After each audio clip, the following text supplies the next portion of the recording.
नमस्कार, मैं डॉक्टर रजनीश कुमार आप सभी का एक बार फिर से हार्दिक स्वागत करता हूं।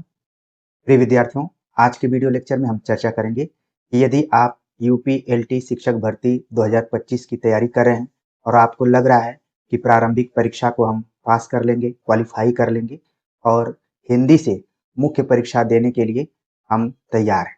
तो उसके लिए आपको कौन सी मूल किताब पढ़नी चाहिए और वो केवल एक किताब हो तो ज़्यादा बेहतर होगा। इसी चीज़ को ध्यान में रखते हुए हमने सोचा कि अपने विद्यार्थियों को उन तमाम किताबों में से कोई एक बेहतरीन किताब बताऊं जिसके माध्यम से वे लिखित परीक्षा की तैयारी आराम से कर सकते हैं। जिस लिखित परीक्षा से वे डर रहे हैं उनके अंदर से डर बिल्कुल निकल जाए। तो वो किताब कौन सी है हम बातचीत करेंगे। जैसा कि पैटर्न के बारे में हमने चर्चा की थी कि लघुत्तरीय प्रश्न 125 शब्दों के कुल 10 होंगे, 8-8 नंबर के। दीर्घोत्तरीय प्रश्न 200 शब्दों के कुल 10 क्वेश्चन होंगे, 12 नंबर के। ठीक है, तो यहाँ पर आयोग ने निर्धारित कर दिया है कि कितने शब्दों में आपको लिखना है। प्रिय विद्यार्थियों, ऐसा नहीं है कि आप पहली बार किसी लिखित परीक्षा में जा रहे हैं। आपने बहुत बार लिखित परीक्षा दी होगी, बीए की परीक्षा इसी तरीके से आपने दिया होगा, एमए का दिया होगा। कई जगहों पर पीएचडी एंट्रेंस एग्जाम में भी लिखित एग्जाम हुआ करता है, वहां पर भी आपने दिया होगा। लेकिन यहाँ पर जब शब्दों को निर्धारित कर दिया गया है तो इसका मतलब है कि आपको एकदम से ठोस, सटीक और टू द पॉइंट लिखना होगा। तो उसके लिए आपको टू द पॉइंट किताब भी पढ़नी पड़ेगी। जिस किताब का जिक्र हम करने जा रहे हैं वो कुछ अनुभवों पर आधारित है। पहले जब जेएनयू एंट्रेंस एग्जाम हुआ करते थे और एमए में एडमिशन होते थे तो उस किताब को लोग पढ़ते थे। यूजीसी नेट थर्ड पेपर जब लिखित हुआ करता था तो भी उस किताब को पढ़ा जाता था। यूपीएससी, पीएससी स्टेट्स में जो भी एग्जाम हुआ करते थे वो किताब बेसिक तौर पर सटीक उत्तर के लिए काफी महत्वपूर्ण मानी जाती है। तो आपके मन में एक उत्सुकता पैदा हो रही होगी कि आखिरकार आप किस किताब का नाम लेना चाहते हैं, क्यों नहीं जल्दी से ले लेते हैं। उत्सुकता को बनाना बहुत जरूरी है, लेकिन साथ में धैर्य रखना भी जरूरी है। तो पैटर्न को तो आपने समझ लिया, ठीक है, इसके ऊपर हम ज्यादा बातचीत नहीं करेंगे। वो पुस्तक है जिसका कि हम जिक्र करना चाहते थे, हिंदी साहित्य का सरल इतिहास। विश्वनाथ त्रिपाठी द्वारा लिखित ये पुस्तक है। बहुत ही ठोस तरीके से लिखी गई है। शुरुआती दौर में यह पुस्तक 11वीं 12वीं एनसीईआरटी के लिए तैयार की गई थी, लेकिन बाद में इसमें कुछ नया पोर्शन जोड़ते हुए फिर इसको एक बुक के रूप में सबको पढ़ने के दृष्टिकोण से बना दिया गया।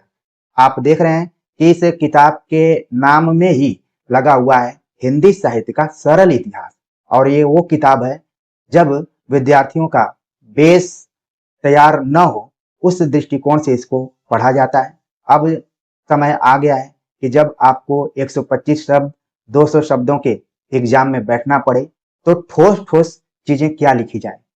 जब हम लॉन्ग उत्तर लिखते हैं तो वहां पर हमारे पास तमाम मौके रहते हैं, दो चार लाइन इधर उधर, दो चार तथ्य उस प्रश्न के अतिरिक्त भी लिख देते हैं।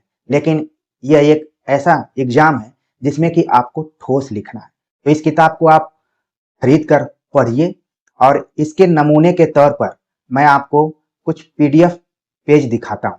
हिंदी साहित्य का सरल इतिहास का ये पीडीएफ पेज है, और इस पूरी किताब को अगर आप पढ़ जाते हैं बिना किसी भटकाव के, इधर उधर मन दौड़ाए हुए, तो आप कम से कम 80% यहाँ से कवर कर सकते हैं। जिसमें आपका हिंदी साहित्य का इतिहास चारों कालखंड, हिंदी का गद्य साहित्य पूरा जितना भी विधाएं दी गई थी, 10 विधाएं आपके सिलेबस में, उनको आप कवर कर सकते हैं। साथ में रचनाकार एवं रचनाओं को भी आराम से कवर कर सकते हैं। इसके दृष्टिकोण से आपका दोनों पैटर्न कंप्लीट होगा, 125 शब्दों वाला भी और 200 शब्दों वाला, दोनों तैयार हो जाएगा। तो इसके विषय क्रम को हम देख लेते हैं कि आखिरकार हिंदी साहित्य का इतिहास जब हम पढ़ते हैं तो किन किन बिंदुओं को देखना चाहिए और शीर्षकों को देखना चाहिए। तो यहाँ पर आप देख रहे हैं कि आदिकाल के अंतर्गत जो सामाजिक स्थिति है, सिद्ध कवि, नाथ कवि, जैन मतावलंबी कवि, वीर गाथा काव्य, वीर गाथा काल के अन्य कवि, सामान्य विशेषताएं। तो लगभग आप देख रहे हैं कि 90% आदिकाल की चीजें यहाँ पर जुड़ी हुई हैं। हाँ, आदिकाल का नामकरण जब आप पढ़ेंगे तो भी इसमें कुछ कुछ जगहों पर चर्चा की गई है। ठीक है, साहित्य इतिहास लेखन की परंपरा इसमें नहीं है, लेकिन जब आप हिंदी साहित्य का इतिहास पढ़ते हैं शुरुआती दौर से, तो यहीं से उसकी शुरुआत होती है। तो जितने भी टॉपिक आदिकाल में बन सकते हैं, पूरे टॉपिक इस किताब में मौजूद हैं। तो एक तरीके से आप जरूर किताब को खरीद कर देखिए।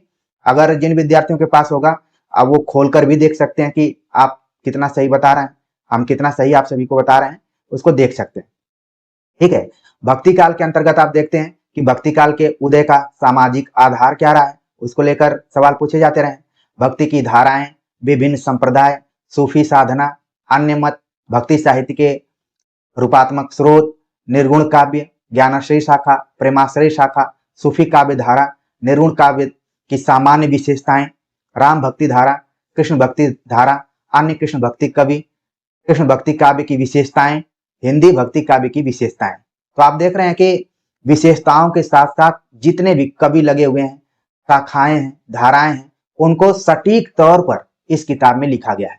और गिनकर मैं आपको बताऊंगा कि कैसे हुबहू आपके 125 और 200 शब्दों के उत्तर कंप्लीट हो जाएंगे। ठीक है, रीतिकाल में आप देखिए सामान्य परिचय, रीतिकाल के प्रमुख कवियों का परिचय, रीति सिद्ध कवि, प्रमुख रीति मुक्त कवि, रीतिकाल की सामान्य विशेषताएं, रीतिकाल के आधुनिक अवशेष। एक चीज आप देख रहे हैं कि इस पुस्तक में सभी कालखंडों की विशेषताएं दी गई हैं। जब आप विशेषताओं को ठीक से समझ लेते हैं, तो थोड़ा सा प्रश्न घुमाकर भी आए तो आप वहां पर आराम से कर सकते हैं। आप देखेंगे कि इसी किताब से जो अभी मार्केट में नोट्स आएंगे, तमाम चीजें आएंगी, इसी किताब को आधार बनाते हुए कुछ इधर उधर करते हुए आपको दिखाई पड़ेंगे। तो क्यों ना आप मूल किताब को पढ़ें और अच्छे से पढ़ें। ठीक है, पढ़ने का अप्रोच थोड़ा सा आपको बदलना होगा। अगर हम आधुनिक काल की बात करें, तो इसमें आधुनिक काल पूर्वाभास यानी रीतिकाल से कैसे परिवर्तन होता है, खड़ी बोली गद्य का विकास, भारतेंद्र युग का साहित्य, भारतेंद्र युग के प्रमुख रचनाकार, भारतेंद्र युगीन चेतना का विकास, द्विवेदी युग, गांधी युग का साहित्य, यथार्थ और स्वप्न की अभिव्यक्ति, प्रमुख आलोचक, छायावाद, राष्ट्रीय स्वाधीनता एवं शक्ति का काव्य, छायावादोत्तर काव्य, प्रगतिशील काव्य। आप देखेंगे कि जो आधुनिक काल का सिलेबस यूपी एलटी ग्रेड में दिया गया है, पूरा यहाँ से मिल रहा है। न सिर्फ यूपी एलटी ग्रेड की परीक्षा के दृष्टिकोण से ये किताब महत्वपूर्ण है, बल्कि आगामी UP GIC, UP GDC, assistant professor जैसी परीक्षाओं के लिए भी किताब रामबाण साबित होगी। आप जरूर इसको एक बार देखने का प्रयास कीजिए, क्योंकि आप सभी हमारे ऊपर विश्वास करते हैं। तो हमें लगा कि जो अनुभव रहे जेएनयू के एंट्रेंस एग्जाम को देते समय, चाहे एमए का एग्जाम हो, चाहे एमफिल का हो, ठीक है, इसके अलावा पीएचडी एंट्रेंस एग्जाम कुछ विद्यार्थियों ने दिया, वहां भी हिंदी साहित्य से जो भी प्रश्न पूछे जाते थे इन्हीं किताबों से कवर किया जाता रहा है। ठीक है, तो ठोस तरीके से पढ़ने के लिए किताब बहुत ही अच्छी है। ठीक है, इसमें नो डाउट मैं कह सकता हूं, और आपका बेस मजबूत होगा। आपको लगेगा कि नहीं, इसी तरीके से हमें पढ़ना है। थोड़ा सा आपको अप्रोच बदलना होगा। अगला पॉइंट है स्वातंत्र्योत्तर हिंदी साहित्य, जिसके अंतर्गत भूमंडलीकरण, दलित चेतना, नारी चेतना, उत्तर आधुनिकता, इतिहास कांत, ये सब नहीं आपके सिलेबस में है तो आप छोड़ भी सकते हैं, कोई जरूरी नहीं है। ठीक है, तो इस तरीके से आप देख रहे हैं कि जहां पर चारों कालखंड इस किताब से कवर हो जा रहे हैं, और जब आप ध्यान से पढ़ेंगे तो आपका गद्य साहित्य भी इसमें कवर होगा। रचनाकार एवं रचनाएं तो ऑलरेडी कवर ही हो जाएंगी। ठीक है, अब हम जब पहले पढ़ा करते थे तो केवल रचनाकार, रचनाओं को लेकर, प्रकाशन वर्ष को लेकर, और थोड़ा बहुत उन रचनाओं की खास विशेषताएं क्या है उनको लेकर पढ़ते थे और याद करने का प्रयास करते थे। अब क्या होगा कि आपको मुख्य प्रवृत्तियों को ध्यान में रखते हुए, रचनाकारों की खास विशेषताओं को ध्यान में रखते हुए उत्तर को लिखना पड़ेगा। ठीक है, तो इसलिए इसमें थोड़ी सी समझ की जरूरत पड़ेगी। तो आपको धैर्य रखते हुए जो भी समय है आपके पास उसका उपयोग करते हुए जरूर पढ़िए, आपको लाभ मिलेगा। ठीक है, तो भूमिका पर मैं ज्यादा नहीं बात करूंगा। यहाँ पर आप देख रहे हैं कि शुरू में विश्वनाथ त्रिपाठी ने भूमिका इत्यादि में लिखा हुआ है। ठीक है, सीधे हम बात करेंगे। जैसे मान लीजिए जो आदिकाल के नामकरण की बात हम कर रहे थे, तो यहाँ पर देखिए पूरा नामकरण के बारे में बताया गया है। ठीक है, पूरा बताया गया, यहाँ से आप पूरा कवर कर सकते हैं। ठीक, और पूरा वैचारिक दृष्टिकोण से इसमें बताया गया है, तो ठोस तरीके से इसको जरूर देखिए। मान लीजिए आदिकाल से सवाल आ जाता है तो सामाजिक स्थिति को लेकर पूछा जाएगा, तो यहाँ से आप कुछ पढ़कर इसको कंप्लीट कर सकते हैं। ठीक है, हो सकता है कि आप पढ़ें तो हूबहू 100% आप नहीं उसको याद कर पाएंगे, कुछ चीजें छूट जाती हैं। ठीक है, लेकिन आपका एक बेस जरूर तैयार होगा इस किताब को पढ़ते हुए। उदाहरण के लिए मान लीजिए आपके एग्जाम में आ जाता है कि सिद्ध साहित्य के बारे में लिखिए और किसी एक महत्वपूर्ण कवि के बारे में लिखिए। देखिए, प्रश्न एकदम सटीक रहेगा, बहुत लंबा प्रश्न नहीं रहेगा और ठोस तरीके से ही आपको लिखना है। अगर सिद्ध कवियों पर आ जाता है तो आप इतना भी लिखते हैं, जैसे बहुत सारे विद्यार्थियों के मन में आ रहा होगा कि 125 शब्द हम कितना में लिखेंगे, 200 शब्द हम कितना में लिखेंगे। तो देखिए, इसको मैंने गिना, ये सिद्ध कवि पे जितना भी इस किताब में लिखा गया है सभी चीजें बड़ी ठोस तरीके से लिखी गई हैं। टोटल 193 शब्द हैं, शब्दों को हमने गिना। तो इससे आपका 125 वाला भी तैयार हो रहा है और 200 वाला भी तैयार हो रहा है। जब हम विज्ञापन पर बात कर रहे थे तो हमने कहा था कि कोई जरूरी नहीं कि 125 है तो 125 ही लिखना है, 130 भी हो सकता है और 120 भी हो सकता है। ठीक है, 200 है तो 190 भी हो सकता है, 210 भी हो सकता है। तो यहां पर आप देख रहे हैं कि इसके बहाने आपके लघुत्तरी और अति लघुत्तरी दोनों तरीके के प्रश्न तैयार हो जा रहे हैं। इसी तरीके से नाथ कवि पर अगर सवाल आ जाता है तो भी आप इस किताब से पूरा कवर कर लेंगे। ठीक है, इसमें भी 210 से लेकर 220 शब्द दिए गए। तो मोटे तौर पर आपके दिमाग में ये बात जरूर आने लग रही होगी कि हाँ, ये किताब हमारे लिए उपयोगी है। बिल्कुल उपयोगी है, इसको थोड़ा सा आपको बैठ के पढ़ना पड़ेगा और लिखना पड़ेगा, अपने हिसाब से थोड़ा सा आप लिखेंगे। हालांकि आप सभी हमसे जुड़े हुए हैं तो हम जरूर क्वेश्चंस के आंसर लिखवाएंगे और कितना बेहतर तरीके से आप लिख सकते हैं उसके बारे में भी बताएंगे।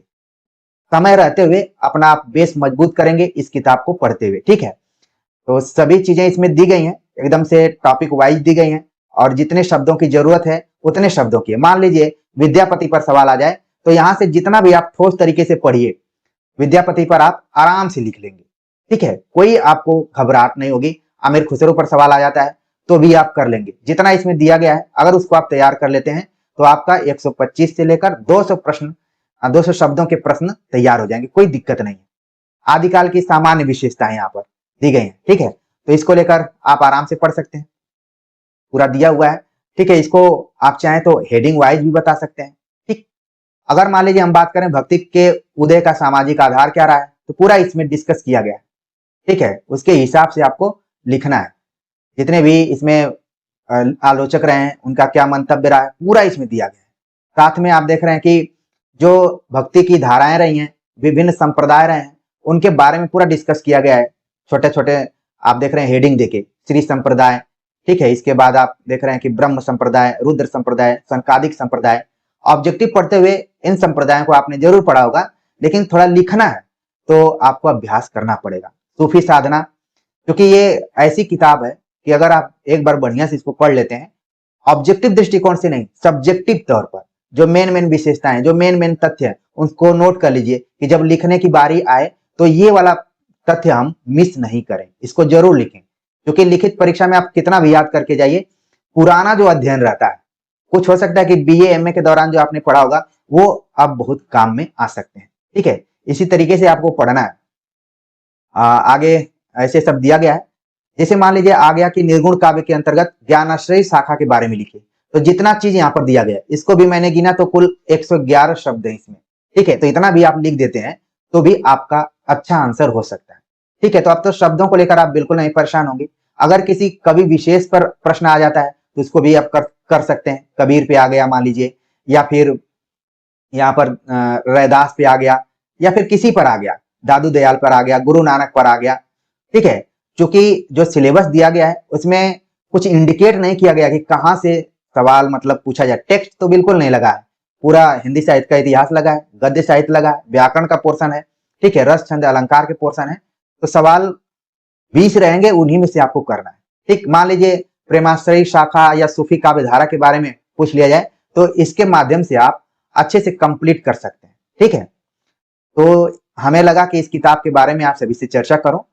इसी तरीके से आप देखेंगे रीतिकाल के बारे में भी बताया गया। राम भक्ति धारा पे अगर मान लीजिए आ जाता है तो कैसे आप लिखेंगे, पूरा जो यहाँ पर दिया गया है इसको अच्छे से पढ़िए और तैयार करके छोटे छोटे आंसर 125 200 शब्दों का, वैसे कोशिश कीजिए कि 200 शब्दों वाला आप आराम से तैयार कीजिए।